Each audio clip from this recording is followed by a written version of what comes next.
오늘부터 이제 7, 8, 9, 3개월 동안에 그쵸? 이제 중급 2과정입니다. 중급 2과정. 그래서 뭐 1이나 2나 순서에는 상관이 없지만은 그 중급 1이 내격이고 중급 2가 이제 2가 외격인데 오늘 이제 계속 반은 지금 두 분이 없으시고 나머지가 전부 이렇게 올라오신 분들이기 때문에 일단 내격, 외격을 구분부터 할 줄 알아야 되고 그 다음에 우리가 여지껏 사주라고 하는 것은 사주 팔자 8개의 구성, 그렇죠? 구성 원리, 그 다음 거기에 대한 음양오행의 법칙 이런 거를 입문과정과 기초과정에서 배웠어요. 그러면 지금부터는 외는 게 하나도 없어요. 우리가 입문 기초에서 외웠기 때문에 지금부터 외는 게 없고 그 외인 거를 이제 써먹는 거예요. 즉 지금 가로로 쪼개고 세로로 외인 걸 갖다가 이제 가로 세로로 맞춰 갖고 하나의 천을 짜는 겁니다. 근데 어떤 분은 천을 짜는데 가로 세로 이 규격이 딱딱딱딱 맞아 갖고 상당히 촘촘한 천을 짤 수도 있고 어떤 분은 듬성듬성 짤 수도 있겠죠. 그 듬성듬성 짜면 그만큼 바람이 많이 빠져나가니까 그래서 사주 명리를 정확히 파악을 할 수가 없다 하는 겁니다. 그래서 요즘은 이제 이런 말 잘 안 쓰는데 아까 그 갖고 오신 아부트산 책 같은 거는 이 격국이라고 해갖고 아주 큰 파트를 만들었어요. 격국. 그래서 이 격국 밑에 이제 용신이라는 게 이렇게 따라오는데 용신. 그래서 격국 용신이라고 하죠. 근데 지금은 이제 요거는 이제 거의 쓰질 않고 이제 요것만 쓰고 있습니다. 그러면 격이 뭐냐 하는 거하고 국이 뭐냐 하는 건 알아야 되거든요. 그래서 격이라고 하는 것은 사주 8글자를 딱 놓고 보는 관점에 따라서 이름이 나오는 거예요. 그러니까 그 사주의 대표적인 특성을 말하는 걸 뭐라면 격이라고 그런단 말이에요. 그러니까 우리 여기에 나와 계신 분이 일단 크게 나누면 남자, 여자. 그럼 남자격, 여자격 이렇게 나오겠죠. 그러면 남자격, 여자격 고정되어 있냐? 남자격, 여자격은 그대로 갖고 있으면서 그 다음에 이제 안경 쓰신 분은 안경격. 안경을 안 쓰신 분은 안경 안 쓴 격. 이렇게 좀 구분해 놓은 거예요. 그렇죠? 또 머리가 허여서 하면 흰머리격, 검은머리격. 그러니까 격이라고 하는 것은 어느 관점에서 보느냐에 따라서 모양이 틀리겠죠. 그때만 나오는 게 이름이 격이기 때문에 이 격은 수천 가지예요. 갖다 붙이면 격이란 말이에요. 즉 어떤 사주를 머리에서 보게 되면 정수리격, 아래에서 보면 발격. 그렇죠? 보는 관점에서 틀리기 때문에 뭘 중심으로 보냐에 따라서 이름이 틀려져요. 그래서 격이라고 하는 그렇게 그래서 크게 신경 쓸 일이 아니다. 사주 하나의 격이 그렇게 되면 10대까지가 달라붙을 수가 있어요. 10대까지가. 그러니까 그 격을 다 외우려고 그러면은 외울 필요도 없거든요. 외워봤자 소용이 없다는 거죠. 그래서 격은 크게 내격과 외격 두 가지만 구별하시면 되고 국이라고 하는 것은 우리가 기초입문과에서 배웠어요. 기억나신 분 국이 뭐냐 하는 거죠. 국이라고 하는 것은 2개 이상의 오행이 모여서 하나의 새로운 오행을 만드는 그것을 국이라고 한단 말이에요. 그래서 우리가 국을 만들려면 대부분이 이제 합을 해야 되겠죠. 그래서 천간합, 그렇죠? 갑이라는 목과 기라고 하는 토가 합쳐서 2개 합쳐서 뭐가 되냐면 토가 됐다. 각기합토 국이에요, 결국은. 그렇죠? 만약에 지지가 인과 해가 있다. 그러면 인해합 뭐예요? 인해합 큰일 났어요. 다시 전부 내려보낼까 봐. 인해합 목. 그렇죠? 인해합 목국이란 말이에요. 또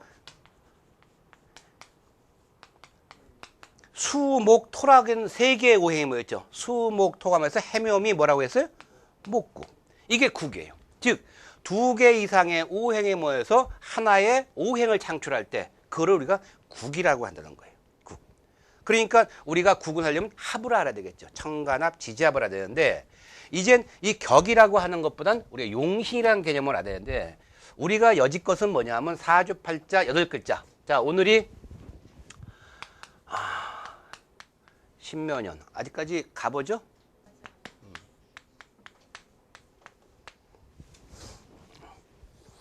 난세력. 그렇죠? 오늘 일진.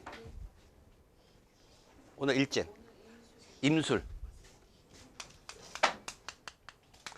시가 4시. 우리 두 분 배우신 분. 자, 여기에 뭐를 써야 될까요? 사주팔자를 정해야 되는데 우리 만세력에서는 여기까지만 나오거든요. 여기까지만. 그럼 여기다 올리는 걸 우리가 시두법이라고 한다고 했죠. 시간의 머리. 여기를 시두법을 완성을 시켜야만 사주팔자 연월일시가 완성이 된다. 그래서 여기에 올리는 법이 만세력 뒤에 부록에 있지만 부록을 볼 수가 없으니까 그렇죠? 이제 법칙이 있었죠? 뭐지? 일간 합을 먼저 찾는다. 일간 합. 그럼 정임, 합, 목. 목을 극하는 걸 찾는다. 금. 금의 대표적인 양이 경이다. 그러면 오늘의 자시는 무슨 시예요? 경자시. 지금 뭐지? 사시죠? 그러면 자, 자에다가 경을 갖다 붙이면 갑을병님 무기 경, 신, 임, 개, 갑, 을. 그러니까 지금은 을사시다. 을사시. 자, 이렇게 해서 사주팔자의 널끝자가 나왔단 말이에요. 그러면 이 사주팔자의 널끝자 중에 가장 주인이 누구냐? 주인. 주인이 누구예요? 바로 일이죠. 일. 월, 년, 시. 그래서 이쪽이 간이고 지죠. 그래서 8개가 나오는데 위에 있는 걸 천간, 밑에 있는 걸 지지라고 해서 연간, 월간, 일간, 시간. 연지, 월지, 일지, 시지가 되겠죠. 바로 이 일간이라고 하는 이미 이 사주의 주인이라는 거예요. 주인. 즉 임을 갖고서 우리가 기초인문 과정에서 임과 나머지 7글자의 관계를 처음부터 살펴본 게 인문 과정과 기초 과정이에요. 그래서 여기에 귀인이 있느냐, 살이 있느냐, 이거 12운송으로 어떻게 들어가냐, 아니면 12신살이 어떻게 들어가냐, 그렇죠? 그거를 갖고 우리가 일간을 위주로 봤단 말이에요. 근데 요거는 뭐냐? 제가 항상 강조하면 이건 기의 움직임인데 요거는 순간적으로 지금 이 시간에 태양이라는 거와 그 다음에 지구라는 거하고 달이라고 하는, 물론 여기에 이제 수금지와 목토체면에서 그 태양계가 5개가 나오죠. 목화토금수가. 근데 그거를 빼고서 지구에 가장 영향을 미친 게 태양과 달이란 말이에요.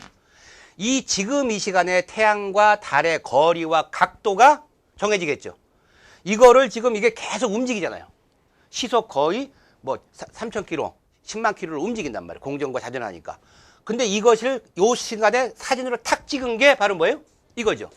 사진으로 찍었다고 하는 것은 뭐냐면 그것이 고정돼 있다. 차가 달리는 차를 찍으면 차가 서 있는 것처럼 보이잖아요. 바로 이 사주팔자는 뭐예요?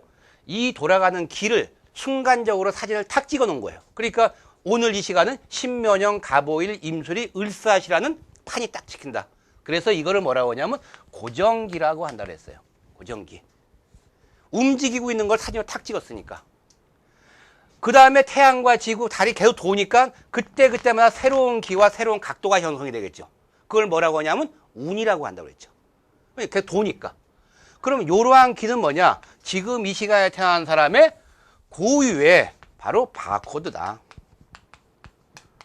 바코드. 지금 이 시간에 태어난 애 바코드가 찍혀 나온단 말이에요. 즉 신묘, 갑오, 임술, 을사라는 것이. 이 바코드는 영원 불멸한 것이죠. 이 사람이 죽어도 이 바코드는 갖고 간단 말이에요. 근데 이 고유의 바코드에 새로운 기가 시시각각으로 들어오죠. 시시각각으로. 들어와서 예를 들어서 축이 들어왔다. 아니면 인이 들어왔다. 이러한 운이 기가 새롭게 들어온단 말이에요. 들어오면 분명히 축은 토라는 거고 인은 목이라는 건데 들어올 때는 토와 목으로 분명히 들어오는 거예요. 근데 내 고유의 바코드에서 얘를 뭐예요? 흡수를 한다고 했잖아요. 흡수를 해서 축이 들어오게 되면 쭉 가니까 사축이단 말이에요. 사축. 그렇죠? 사축이니까 사유축 반합이 되죠. 사축 반합에 신금이 떴어. 투출이. 그러니까 얘는 뭘로 들어와요? 토로 들어오지 않고 나한테 이 사람한테 들어올 때는 금으로 들어온다는 거예요. 이는 분명히 목이에요. 목인데 들어오니까 인호술 위에 천간에 없어도 삼합이니까 인호술 삼합이 됐죠. 그러니까 얘는 뭘로 밖에 들어오는 거예요? 목이 아니라 화로 들어온다는 거죠. 즉 기의 흐름은 똑같이 토나 목으로 들어오지만 각자 사주마다 고유의 바코드가 있기 때문에 이것이 토로 나한테 흡수되는 것이 아니라 나한테는 금으로 흡수되고 인이라는 것은 목으로 흡수되지 않고 화로 흡수된다. 이게 바로 뭐라 했어요? 유동기다 그랬죠. 유동기. 따라서 이 사주팔자가 고정기가 딱 서져 있는 것은 자동차 그 판매장에 있는 서 있는 차란 말이에요. 서 있는 차. 그러니까 본네트 열어보고 바퀴도 한번 차보고 팜프렛도 보고 이 차가 6기통이네, 파워 핸들이네, 아니면 뭐 에어백이 12개가 붙어있네, 이런 걸 다 판단할 수 있죠. 뭐가 하야다.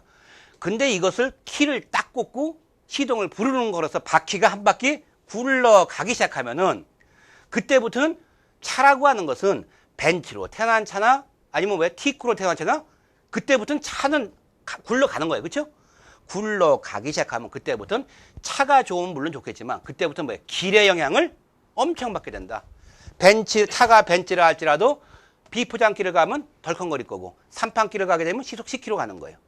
그래서 이 어떤 길을 갈 거냐 이 차가. 그래서 바퀴가 굴러가는 순간부터는 이 차가 하자가 있다. 그래서 라이트가 안 돌았다. 아니면 윈도우 브러시가 작동이 안 된다. 그 하자를 안고서라도 뭐예요?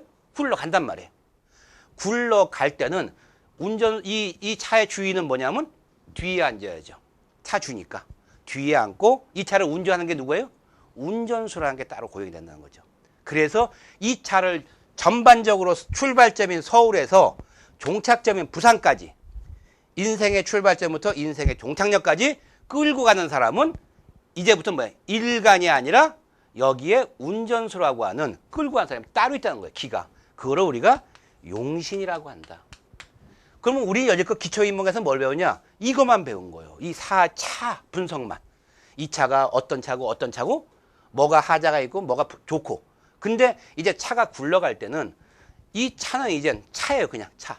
굴러가는 거는 바로 운전수가 열받았으면 과속을 할 거고 운전수가 법규를 위반했으면 사고가 날 거고 운전수가 준법 정신이 강하고 그 다음에 F1급 운전수다 그러면 속도를 내갖고 안전하게 모시고 갈 거다는 거죠.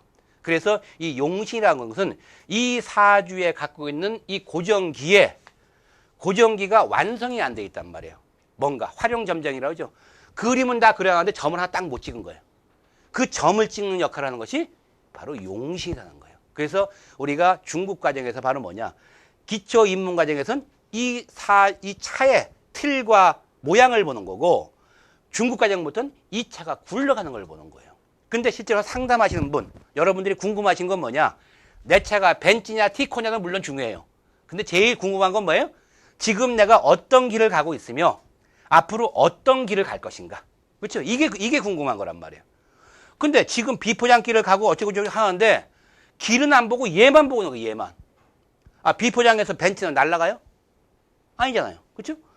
길이 비포장이면 벤츠라도 속도를 못 낸다는 거예요.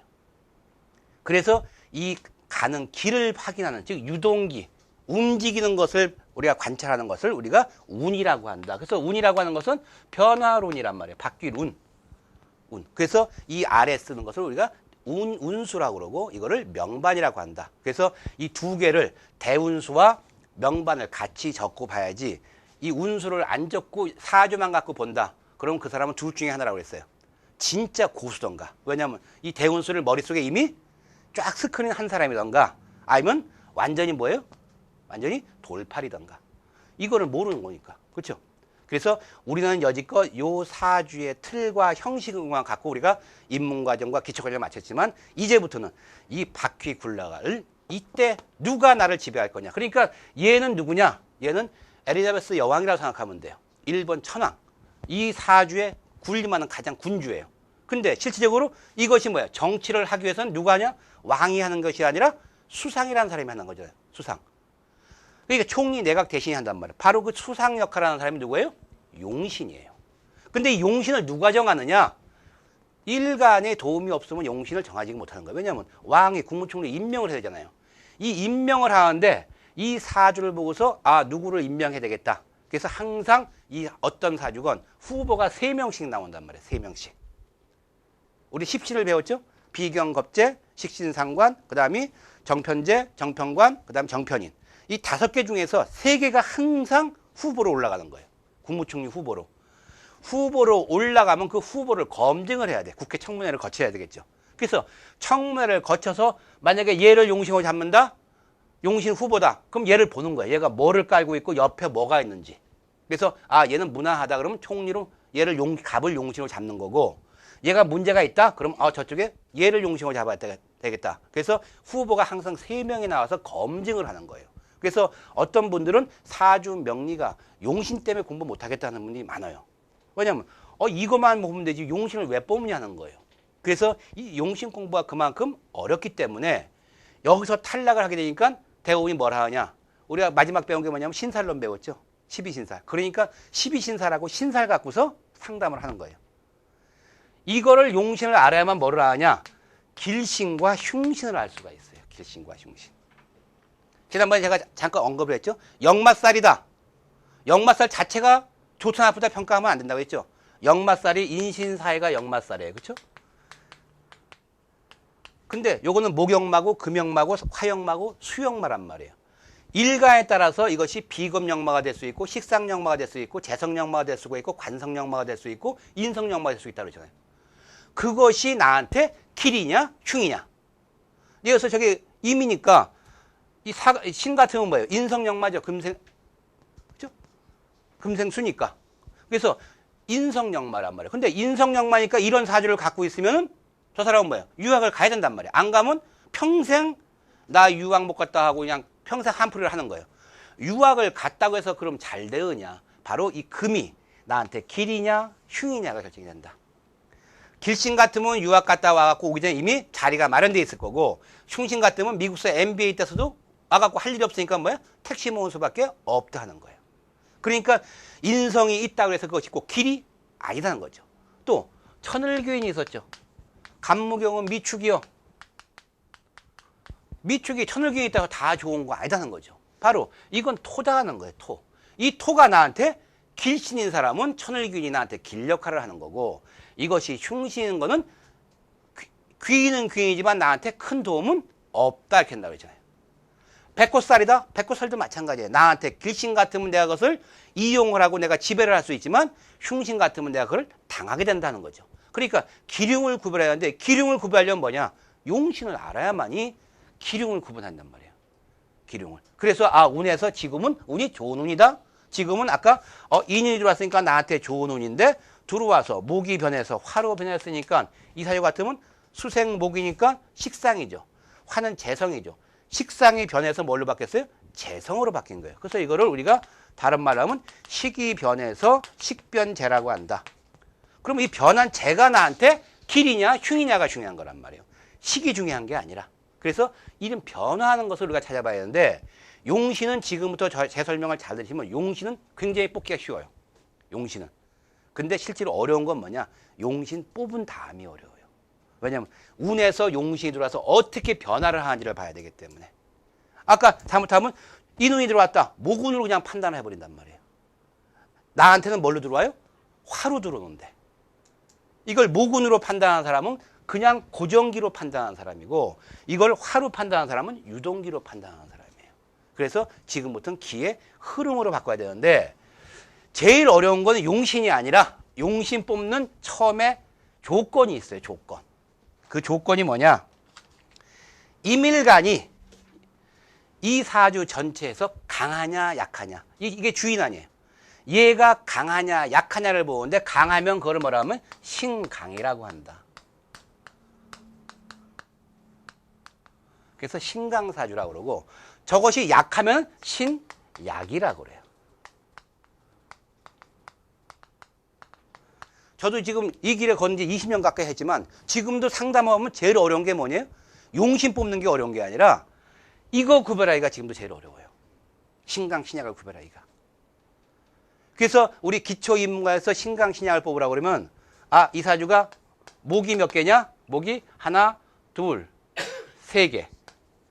화가 4, 5, 2개. 토가 술토 하나. 금이 신금 하나. 수가 임수 하나. 하나, 둘, 셋, 다섯, 여덟. 그렇죠? 우리가 사주를 분석을 하면 이렇게 분석한단 말이에요. 이 사주를. 목 3개, 화 2개, 토 하나, 금 하나, 수 하나. 그러면 내가 이미 수일간이니까, 그렇죠? 자, 수일간이에요. 그러니까 금생수구나. 그럼 우리가 2개뿐이 없으니까 이 사주는 신약이다. 이렇게 판단을 한단 말이에요. 내가 수니까. 임일간이니까. 그래서 이 사주가 약하구나. 이렇게 판단을 하는데, 이건 기초과정서 보는 법이고, 지금부터는 이렇게 봐서는 안 된다 하는 거예요. 중급부터는. 그래서 중급에서 이 사주를 신강, 신약으로 구별할 때는 개수가 문제가 아니다. 개수가. 즉 하늘에 떠 있는 천간의 기운은 우리가 눈에 보이는 기운이에요. 그러니까 볼 수가 있죠. 신은 금이고 갑은 목이고 임은 수고 을은 목이라고 바로 나온단 말이에요. 근데 지지에 깔려 있는 것은 지장간이라고 하는 게 있단 말이에요. 그래서 여기에는 숨어있는 천간이 2개에서 4개까지 있단 말이에요. 그러다 보니까 천간보다 지지가 훨씬 강하다 이렇게 되는 거예요. 강하다. 그 다음에 사주에서 가장 중요한 게 일간에 무슨 달에 태어나냐, 월이거든요. 월지. 그래서 월지를 갖고 우리가 성격 분석을 했잖아요. 12운성에서. 바로 어느 달에 태어났느냐? 내가 깔고 있는 게 뭐냐? 이것을 갖고서 지지를 갖고 있는 것이 지지가 훨씬 위력이 세다. 그래서 천간에 떠 있는 것 전체를 합해도 월지 하나를 못 당한다는 거예요. 그만큼 월지가 막강하다는 거죠. 따라서 이 개수가 중요한 것이 아니라 우리가 뭐가 중요하면 이제 보는 방법이 있다. 그래서 예를 들면 이런 사주가 있어요.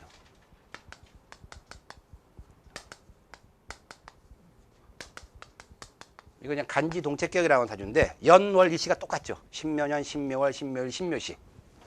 자, 이 사주가 얘가 일간이잖아요. 이 사주가 강하냐 약하냐를 구별을 해야 되는 거예요. 강하냐 약하냐를.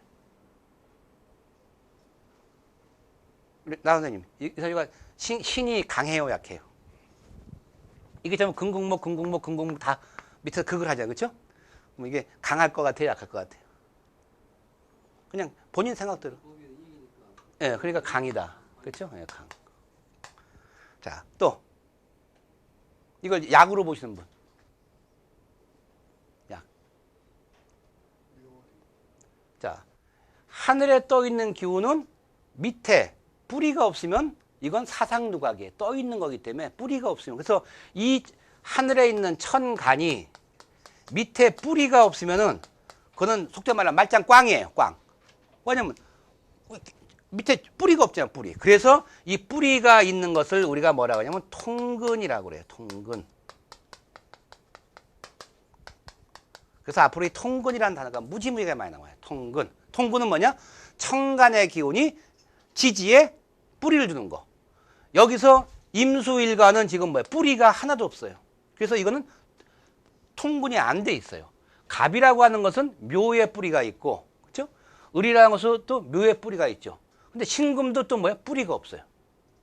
뿌리가. 그러니까 그 뿌리가 있느냐 없느냐 지지에 뿌리가 있으면 통근이라고 한다. 자, 여기 사화가 위에 보니까 병정이 하나도 없죠. 지지에 깔려 있는 것은 또 뭐예요? 하늘의 표상으로 떡 나타나야 돼요. 지지만 깔고 있으면 뭐야? 마음속에 깔고 있는 거니까 알 수가 없는 거예요. 그래서 하늘에 뻔히 보여야 되겠죠. 그거를 뭐냐면 투출이라고 그래. 투출.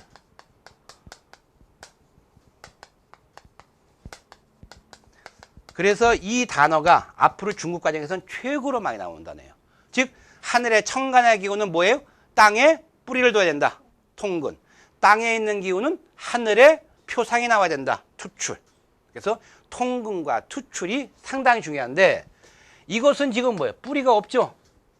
뿌리가 없으니까 이건 뭐예요? 약한 금이에요.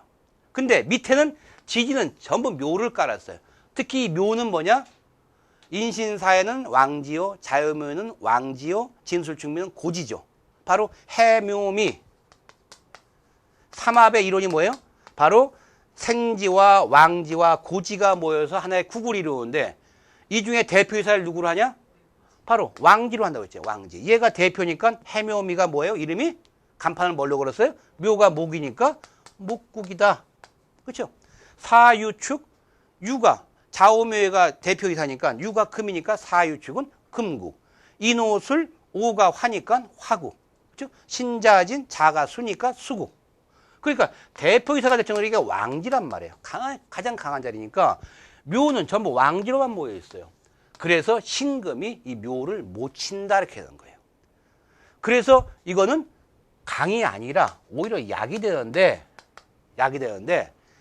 이것은 이제 우리가 배울 지금 외격사주에서 약해도 너무 약하다 이렇게 되는 거예요. 약해도. 그래서 극약, 극신약이에요. 극신약이기 때문에 이건 책에 나와 있어요. 나중에 우리가 배울 종재격이라고 하는, 즉 신금한테 묘는 재성이죠. 재성. 그래서 강한 목을 따라가야 되겠다. 따를 종자를 써서 종재격이라는 특수사주가 돼버려요. 근데 이거를 신강인지 신약인지 구별을 못하면은, 그렇죠? 구별을 못하면은 용신을 못 뽑는 거예요. 용신을. 그래서 가장 어려운 게 이 신강과 신약을 구별하는 게 가장 어려워요. 그래서 저하고 오늘 신강과 신약을 구별하는 법을 오늘은 배우시고, 그렇죠? 배우시고 이제 다음 시간부터 이제 그거를 어떻게 뽑는가를 뽑아서 어떻게 활용하는 거를 배우시게 된다는 거죠. 그래서 우리가 사주를 보게 되게 되면은 자, 동양 철학의 가장 기본적인 철학 사상이 뭐냐면 중과 정이라고 그랬어요. 중정. 즉 중용, 중화를 지켜야 되고 있어야 할 자리에 정의에 있어야 된다. 그래서 이게 정의. 가장 지켜야 할 자리에 있어야 되고 그 다음에 중용을 지켜야 된다. 아니면 중화죠. 이 중정이 동양 철학사상의 가장 기본적인 사상이란 말이에요. 그래서 중정을 가운데 딱 잡으면은 이쪽이 강이라고 그러고 이쪽이 약이라고 그러면은 사주를 볼 때 이쪽으로 이렇게 치우치는 사주가 있고 이쪽으로 하는 사주가 있어요. 그렇죠? 신강사주와 신약사주. 그러니까 강한 쪽은 뭐야? 중을 시키려면 이렇게 이쪽으로 끌어올려야 되겠죠? 약한 사주는 이쪽으로 끌어올려야겠죠? 이 끌어올리는 얘가 뭐냐 하는 거죠. 뭘 갖고 끌어올리느냐? 신강사주를 중으로 만들고 신약사주를 중으로 만드는데 가장 필요한 오행이 뭐냐? 그것이 바로 뭐예요? 용신이에요. 용신. 요 끌어올리는 걸 뭘로 끌어올릴 것이냐? 얘가 금이 너무 왕하다. 그러니까 얘는 화로 써야 되겠다. 얘가 목이 너무 망해서 안 되겠다. 그러면 이거는 금을 써야 되겠다. 이런 식으로 해서 용신을 찾아서 중화를 시키는 거예요. 그래야 그림이 완성이 될 거 아니에요. 그래서 우리 고급 과정에서 그림을 쭉 그려보죠. 그림을 쫙 그려보는데 그 그림에 빠진 게 있는 거예요. 자, 일간이 주인공이니까 그림 가운데 뭐예요? 큰 강이 흐르고 있어요. 임수는 대수죠. 큰 강이 흐르는데 언제? 5월 달에. 그게 더울 때죠. 자, 임수가 흘러가는데 옆에 우거진 수풀이 있어요. 그 옆에 또 뭐예요? 꽃밭도 있네요. 그러니까 임수가 물 주기는 상당히 좋겠죠. 그림을 그려보면.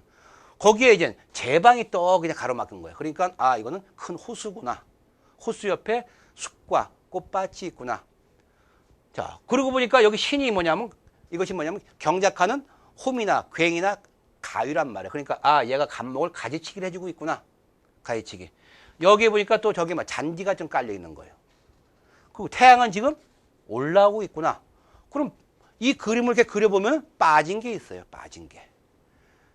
큰 강물이 흘러가기 위해서는 안반서물을 퐁퐁퐁 쏘아줘야 되는데 얘가 안반이 없는 거예요. 그렇죠?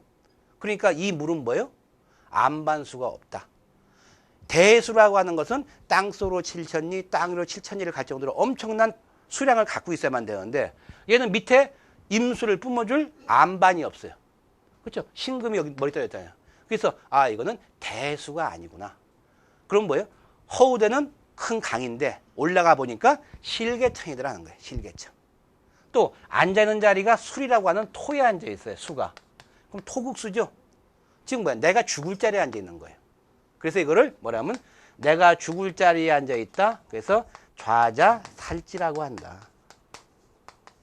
내가 앉아 있는 자리가 죽을 자리인 거예요. 바로 밑에 관을 깔고 있는 거예요.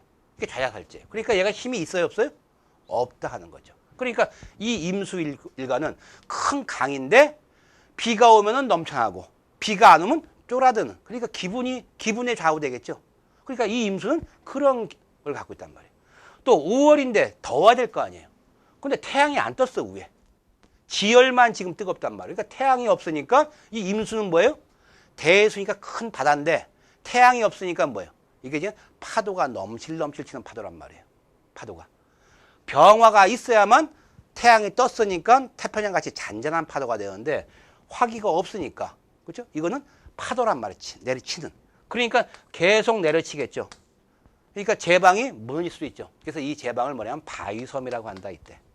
바위섬. 노래도 있죠. 파도가 계속 치는 거니까. 그러니까 임수는 역동적이다. 잔잔하지가 않다는 소리예요.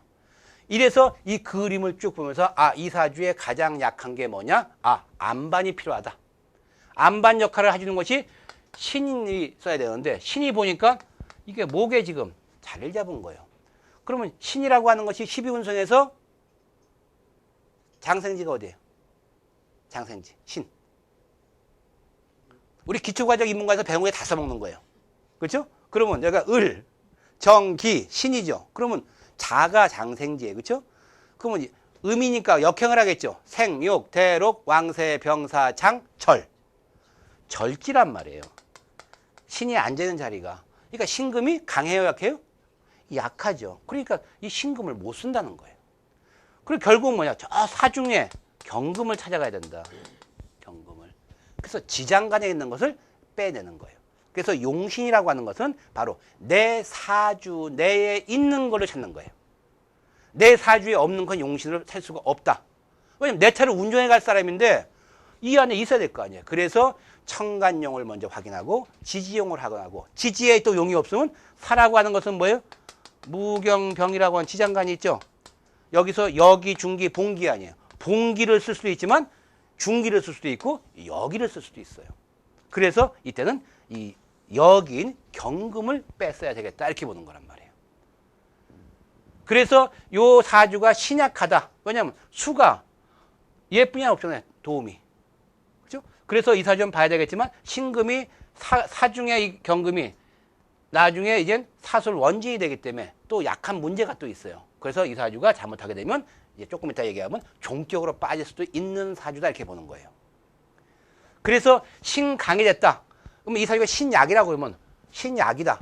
그럼 신약이니까 보약을 매게 되겠죠. 보약을. 그래서 보약을 매서 가운데로 올려줘야 되는 거예요. 신강이다 그러면 눌러갖고 올려야 되겠고.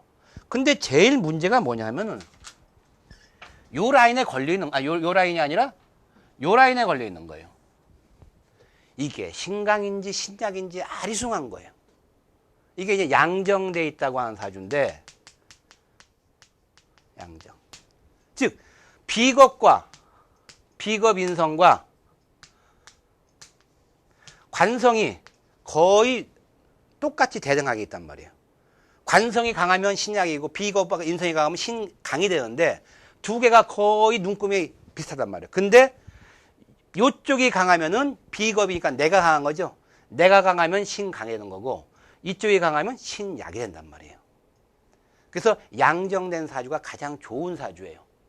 그중에서 신강이 되는 사주가. 신강이 되면 이 관을 내가 용으로 쓸 수가 있기 때문에. 근데 신약이 되게 되면 관을 용으로 못 쓰죠. 그래서 이제 나중에 설명드리지만 그런 문제가 있는데 바로 여기에 걸려있는 사주가 제일 힘들어요. 우리가 오행을 다 갖추고 있는 사주. 그런 사주가 신강인지 신약인지가 제일 애매모호해. 두 번째로 뭐냐? 끌어올리는데 이것이 어느 시점에 딱 가게 되면은 용수철을 쭉 잡아다 탁 놓으면 원상복귀가 되죠. 이게 탄성계수라고 하는 거거든요. 원래 복귀할 수 있는 그 습성을 갖고 있단 말이에요. 근데 그것을 조금 더 늘리면 서 있어 그냥 안 가고. 탄성계수 내냐 탄성계수 외냐 하는 차이예요. 이 안에서는 전부 일로 올라가는 거예요.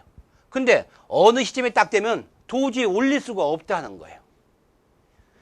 이게 극자가 들어간 거예요. 극신강, 극신약. 이 극자가 들어가게 되면 올리는 걸 포기해야 되는 거예요. 포기. 차라리 눕혀라 이렇게 되는 거예요. 눕혀라. 이 극신강, 극신약을 구별하는 게 굉장히 힘든데 여기서 이렇게 중정으로 끌어올리는 사주를 내격사주라고 그래요. 그래서 지난 시간에 4, 5, 6월 때는 바로 끌어올리는 걸 배운 거예요. 끌어올리는 거를. 근데 지금부터는 뭐냐? 지금부터는 바로 요 내리는 걸 배우는 거예요. 내리는 거를. 내리는 걸. 그러니까 이거는 지금 뭐야? 지금이 7월이죠? 7, 8, 9월이고 이제 10월부터 이제 다시 이걸로 가겠죠. 근데 지금 7, 8, 9월 때는 이거를 하는 것이 아니라 내리는 거를, 그런 사주를 본단 말이에요. 이 내리는 사주를 우리가 외격이라고 그래요. 외격. 그래서 내격과 외격만 구별할 수 있습니다. 격이라고 하는 것은. 다른 이름 필요 없고. 그래서 내격은 뭐냐? 사주를 중화시키는 거. 중화시키는 사주고, 그 다음에 사주를 강한 쪽으로 미는 거. 이거를 외격이라고 한다. 그래서 우리가 이제 외격 사주를 배우게 되는 겁니다. 자, 그럼 신강신약은 우리가 어떻게 구별을 하느냐? 인문과 기초과정에서는 목이 몇 개냐, 화가 몇 개냐 이런 걸 배웠어요. 근데 이제 우리가 중국과 용신을 뽑을 때는 이렇게 보지 않고 바로 요거를 뽑는다.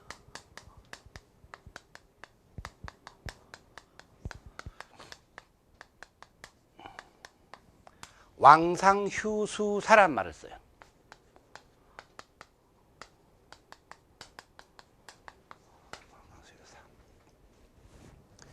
그래서 신강신약을 볼 때는 저기 목이 몇 개다, 화가 몇 개다, 개수가 중요한 게 아니다. 천간에 아무리 많이 떠 있어도 소용이 없으니까, 그렇죠? 그러니까 왕상휴수사라는 개념을 찾는데 그것이 바로 뭐냐? 왕이라고 하는 것은 비겁을 의미해요. 비경겁제. 비겁. 상이라고 하는 것은 인성을 의미해요. 인성. 휴라고 하는 것은 식상을 의미한다. 식상. 수라고 하는 것은 재성을 의미하고 사라고 하는 것은 관성을 의미한다. 그래서 우리가 십신론에서 비경겁제, 식신상관, 정편제, 정편관, 정편이 있었죠. 바로 비겁은 왕이고 인성은 상이고 식상은 휴고 재성은 수고 관성은 사다. 그래서 왕상, 휴, 수, 사를 쓰는데 요 왕과 상을 우리는 이거를 득이라고 한다. 득. 요 휴수사를 실이라고 해요. 실. 그래서 득은 얻었다. 실은 잃었다 이런 말이에요. 뭐가?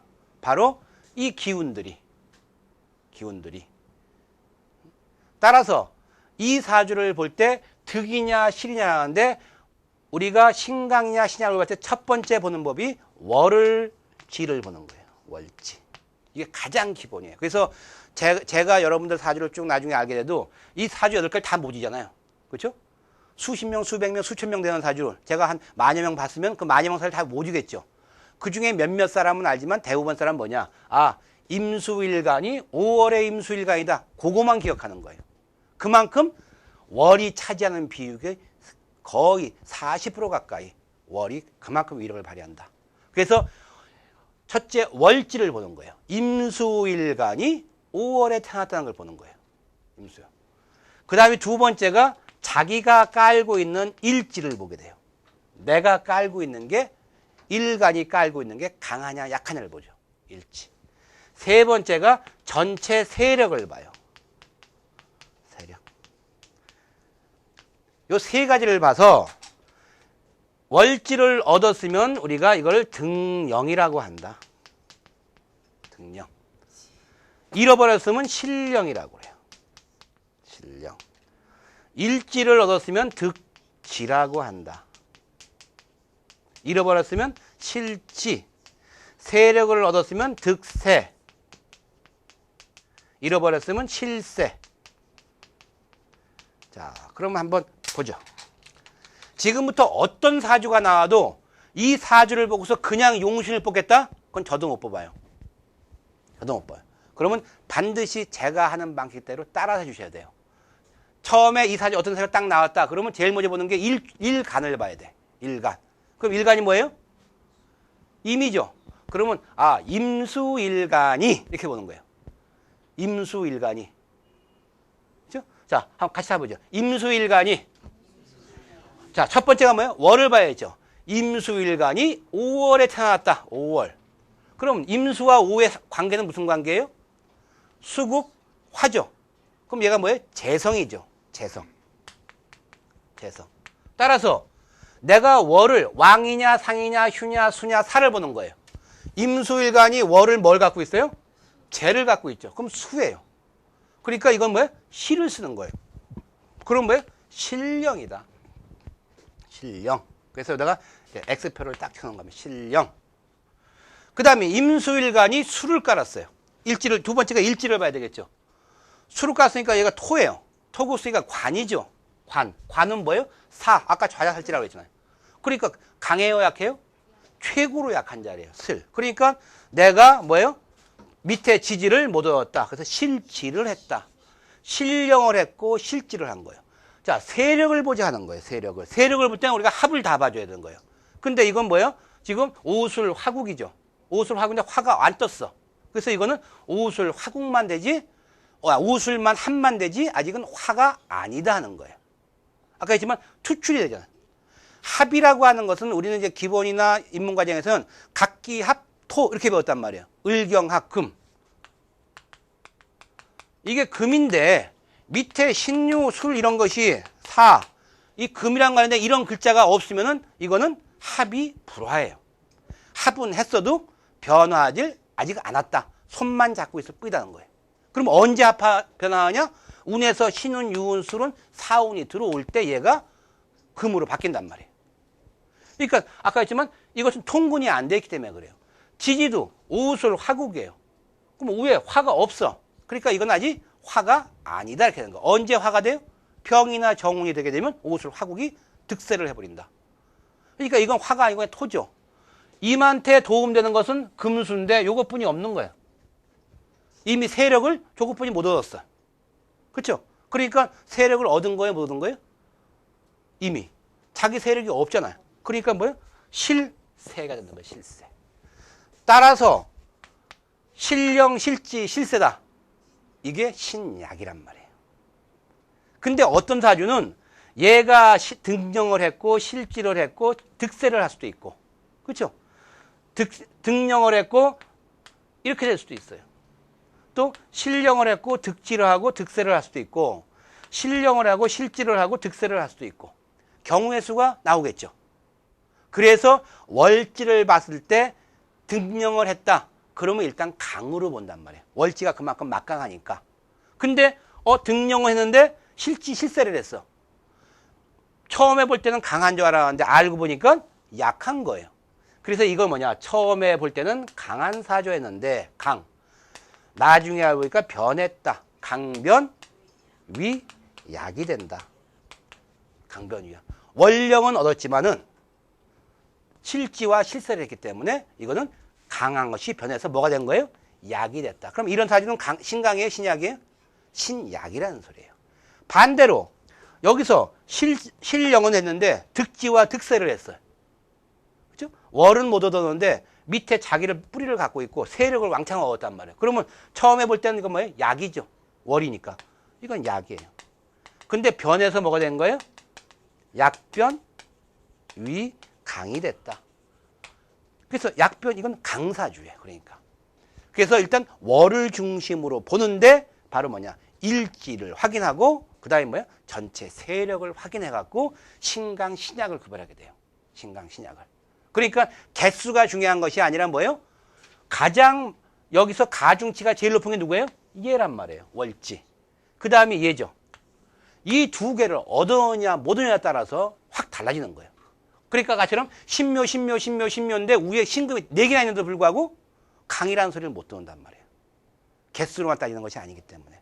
그래서 지금부터 뭐냐, 월지를 찾아야 되고 그 다음에 일지를 찾아야 되고 그 다음에 얘를 도와준 세력을, 전체 세력을 보게 되는 거예요. 그래서 그거를 뭐냐면 왕상, 휴수, 사랑 개념으로 비겁이 갖고 있으면은 왕지라고 그러고, 인성을 갖고 있으면 상이라고 그러고, 재성을, 식상을 갖고 있으면 휴라고 그러고, 재성을 갖고 있으면 수라고 그러고, 관을 갖고 있으면 사라고 그런다. 그래서 왕상, 휴사라는 개념, 이걸 왕상 단어를 의시는 게 아니라 비겁과 인성은 그거를 얻은 득이고, 식상, 재성, 관성은 실이라는 개념만 아시면 되는 거예요. 그래서 자기 사주의 일간을 놓고서 월지를 보고서 등령이냐 실령이냐, 일지를 보고서 득지냐 실지냐, 세력을 보고서 득세냐 실세냐, 이것을 갖고서 결과 최종적으로 나온 것이 바로 신약이다, 신강이다가 구분이 되는 거예요. 그러니까 우리가 기초인문과정에서 목이 몇 개고 화가 몇 개다, 이걸 따지는 게 아니다는 소리예요. 즉, 이 일간이 월을 언제 갖고 있고, 그래서 예를 들으면 보자 하는 거죠. 제가 잠깐 설명을 들어볼게요. 자,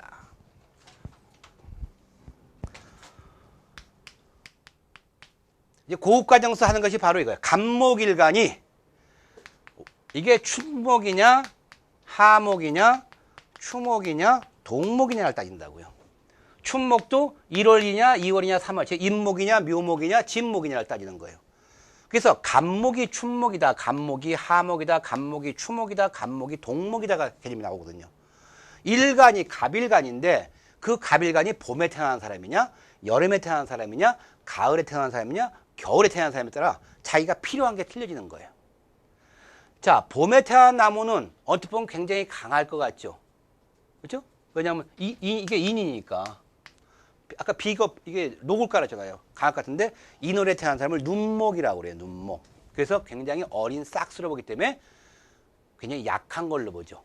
자, 인묘지는 춘목에 태어난 사주는 뭐가 필요하겠어요? 제일 필요한 게 겨울철을 막 지났잖아요. 그러니까 뭐예요? 날이 풀려야 되겠죠. 그래서 이 춘월에 필요한 사람은 얘는 뭐가 필요하냐? 첫 번째 필요한 것이 화가 필요해요. 화. 그것도 병화가. 햇볕이 쨍쨍 내렸지 눈도 다 녹고 꽃도 피기 시작할 거 아니에요. 간목한테 병화는 꽃이거든요. 근데 여기 정화가 피었다. 정화가.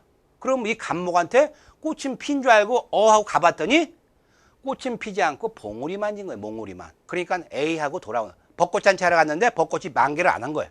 그러니까 실망하고 돌아오겠죠. 그러니까 봄에는 간목한테는 병화가 일단 필요하겠죠. 자, 간목이 여름에 태어났어요. 여름에. 그게 뜨겁잖아요.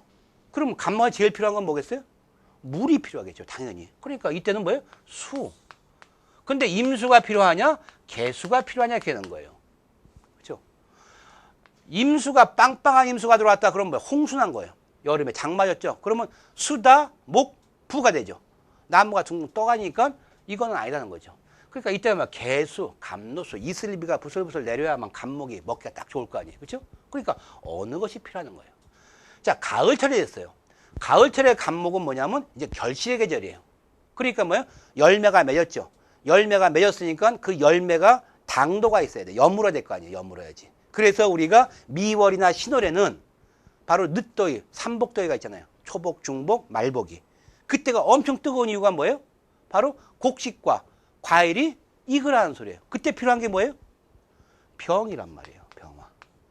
이 병화가 가을에 병화가 없다. 그러면 여기에 맺힌 열매들은 전부 뭐예요? 2등품, 3등품이에요. 그러니까 간목일주에 경신금이 있다. 이게 전부 숙살지기이기 때문에 열매란 말이에요. 근데 병화가 없어. 밑에 신유가 있고. 그러면 이런 사주는 뭐예요? 열매는 잔뜩 열렸는데 1등품이 아니다. 그러니까 간목으로서 막 열받잖아요. 똑같이 농사 지었는데 나는 1등품으로 못 받고 2등품, 3등품 했으니까 다른 사람 사과 한 박스 팔을 때 나는 뭐예요? 4박스를 팔아야 그 값이 나오잖아. 그러니까 이런 사주는 사람은 뭐예요? 불평불만이 망할 수밖에 없다 이렇게 보는 거예요. 조직에 대한 불만, 제도에 대한 불만, 가족에 대한 불만, 불만투성이. 그러니까 골수 야당이. 그래서 이런 사람이 제일 좋은 게 뭐예요? 노조. 그 다음에 야당. 그 다음에 대변인. 이런 사람들이 좋은 거예요. 그래서 이런 것이 있으려면 병화로서의 당도를 높여주면 1등품이 나온단 말이에요. 더군다나 이게 뭐야? 관이잖아요. 관. 관이 1등품 관이냐, 2등품 관이냐 결정되는 거예요. 그리고 이제 고급관에서 이제 이걸 평가를 한단 말이에요. 그러니까 이렇게 돼버리는 거예요. 자, 겨울철의 간목이에요. 그러면 잎이 다 떨어졌어요. 앙상한 가지만 이렇게 나와 있죠. 그러면 나무가 바로 그 본질 그 자체만 남아 있어요. 그러면 바로 이때 뭐냐? 우리가 이거는 똑바로 올라간 나무다 판단할 수 있죠. 잎이 많으면은 이가 똑바로 올라가는지 굽은지 모르잖아요. 근데 잎이 다 떨어졌으니까 이제 보이는 거죠. 이때 뭐냐? 이 나무는 동량지목이 쓰는 거예요.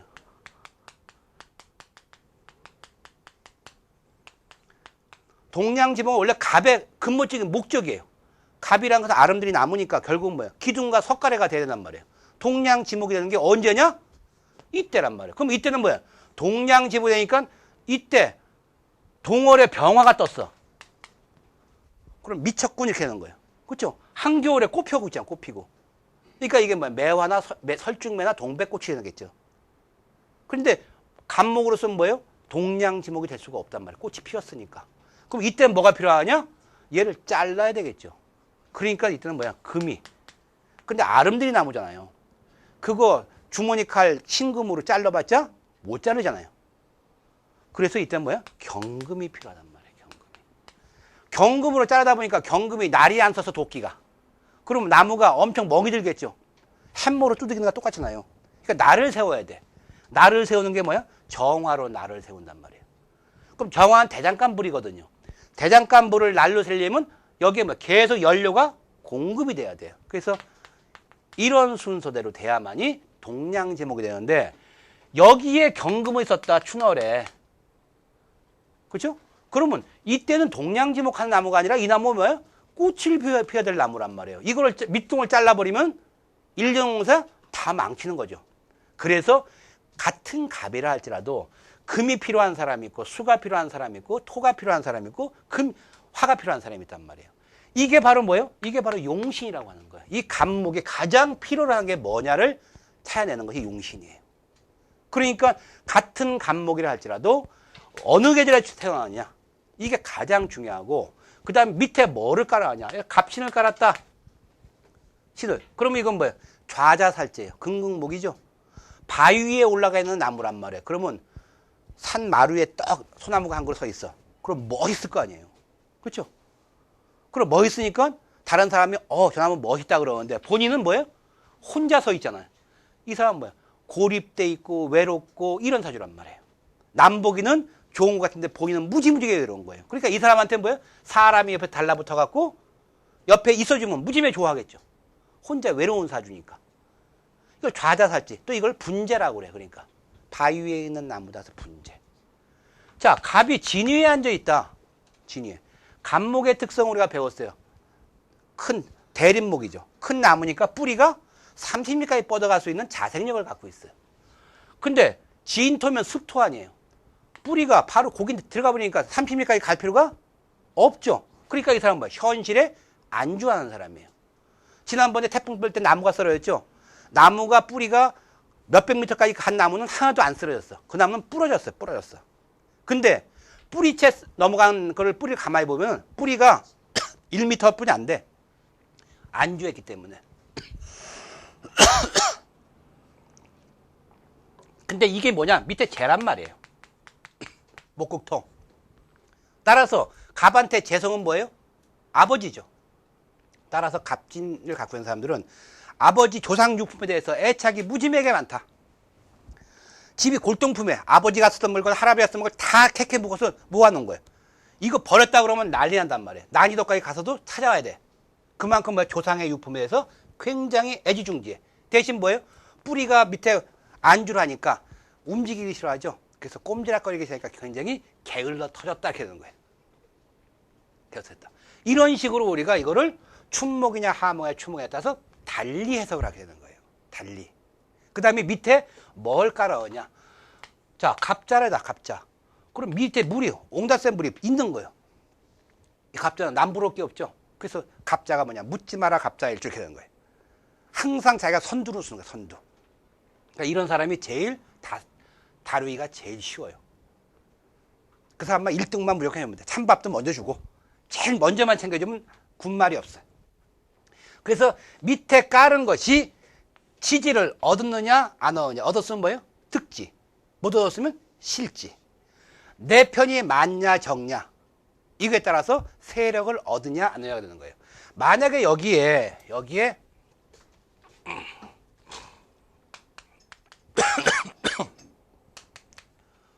자, 이렇게 돼 있다. 예를 들어서 그러면 이건 신진 수국이죠. 수국에 수가 떠 있잖아요. 이건 수가 내 세력이 이만큼이 되는 거예요. 이만큼까지. 그러니까 세력이 굉장히 커졌어요. 그래서 이럴 때는 득세 이렇게 돼버리는 거예요. 그러니까 합을 다 봐줘야 되는 거예요. 세력에서는. 합이 있느냐 없느냐를. 근데 그 합이 뭐냐? 합이 화가 돼야 돼요. 합이 화. 합을 해갖고 반드시 변화하는 걸 봐야지 불화가 들어가게 되면 그거는 합을 안 하니만 못하다 이렇게 되는 거예요. 그래서 세력을 볼 때는 이 세력을 합을 통해서 이루어졌느냐. 그러니까 밑에 삼합을 깔았다? 가장 빵빵한 세력이 되는 거죠. 삼합. 그래서 밑에 삼합, 해묘미, 인호술, 사유축, 신자지나 삼합을 깔을 때는 위에 투출이 안 돼도 그 삼합 전체를 뭐예요? 수국으로 인정을 한단 말이에요. 근데 반합이라든가 육합이 될 경우에는 반드시 뭐가 돼야 돼요? 투출이 돼줘야만이 합이 화예요. 청간합도 뭐예요? 합을 했는데 밑에 통분을 시켜줘야만이 합이 화가 된다는 거예요. 합이 화. 그래서 이러한 개념으로 우리가 신강이냐 신약을 구분하게 돼요. 그래서 우리가 여지껏 했던 오행이 몇 개냐 이게 문제가 아니라 바로 월을 얻었느냐 득령이냐 실령이냐 밑에 깔고 있는 지를 얻었느냐 득지냐 실지냐 세력을 얻었느냐 득세냐 실세냐 이거를 갖고서 신강 신약을 구별하는데 가장 신강 신약이 중간에 모여있는 사주하고 완전히 눕혀져 있는 사주 이런 사주들이 보기가 제일 어렵다. 그래서 그때는 뭐냐면 반드시 뭐냐면 이걸 해야 돼요. 문진 물어봐야 돼요. 물어봐요. 당신이 이운이 좋았느냐 나빴느냐를 물어봐야 돼요. 그래서 이걸 물어봐야만이 나중에 용신이 정확하게 뽑을 수가 있다. 그러니까 아까 신묘를 신강으로 뽑은 사람 같으면은 눌러야 되니까 목이 용이다 이렇게 해버리는 거고 신약 사주다 그러면 오히려 나무가 필요하니까 나무를 용을 잡는단 말이에요. 그러니까 용신이 한 사람은 금을 잡고 한 사람은 목을 잡으니까 전혀 운이 틀리게 평가를 하겠죠. 틀리게. 그래서 이 사람이 갈 때는 이런 얘기해 저 사람 할 때 저 얘기한다. 그건 결국 뭐예요? 용신을 어떻게 뽑았냐에 따라서 달라지게 된다는 거예요. 근데 용신을 잘못 뽑았다고 해서 그 사람이 돌팔이냐? 사실은 그렇지는 않아요. 우리가 배가 아파서 병원에 갔어. 근데 한 사람은 소화불량, 한 사람은 위상가다, 한 사람은 위궤양, 즉 한 사람은 위암 초기. 병원마다 진단이 틀리게 나올 수도 있죠. 그러면 결과적으로 그것이 위궤양으로 판명이 됐어. 그럼 위암으로 진단한 사람이 돌팔이냐? 아니다는 거죠. 소화불량으로 판단해서 돌팔이냐? 그렇지는 않다고요. 그 순간에 그 사람은 그걸 소화불량으로 봤을 뿐이에요. 소화불량으로 봤으니까 처방이 뭘로 들어가요? 소화제 처방을 해줄 거다. 처방은 정확히 들어갈 거 아니에요. 근데 나는 위궤양이니까 소화제를 먹어서는 안 된다 이렇게 되는 거잖아요. 그래서 사주를 보고서 저 사람은 왜 이때가 좋다는데 이 사람은 이때가 나쁘다고 그럴까? 그건 바로 뭐냐면 용신을 이거를 위궤양으로 받느냐 위암으로 받느냐 소화불량을 받느냐 그 차이예요. 근데 이 용신이라는 것은 그 사람의 운명 전체를 결정져 버린단 말이에요. 왜냐하면 운의 흐름을 기륭을 판단해야 되는 거니까. 그래서 용신은 앞으로 정확히 뽑으셔야만이 사주 평가할 때 이 운이 좋다 나쁘다. 지금이 운이 괜히 나쁜 것 같은데 기사회생 왔으니까 참아라. 지금 잘 나간다고 좋아하지 마라. 준비해라. 이렇게 설명을 할 수가 있는 거란 말이에요. 그래서 이 용신이 바로 뭐냐. 뽑기 전에 가장 첫 번째 관건이 뭐예요? 신강이냐 신약이냐. 누가? 일간이. 그래서 신강 신약을 구별하는 것이 가장 급선무고 그것이 제일 어려워요. 저도 지금 그게 제일 어려워요. 신강 신약만 구별하게 되면 용신은 바로 나와요. 용신은. 그래서 이제 잠깐 쉬었다가 이제 용신 뽑는 법이 어떠한 방법이 있는지를 한번 종류를 한번 우리가 공부를 하도록 하죠.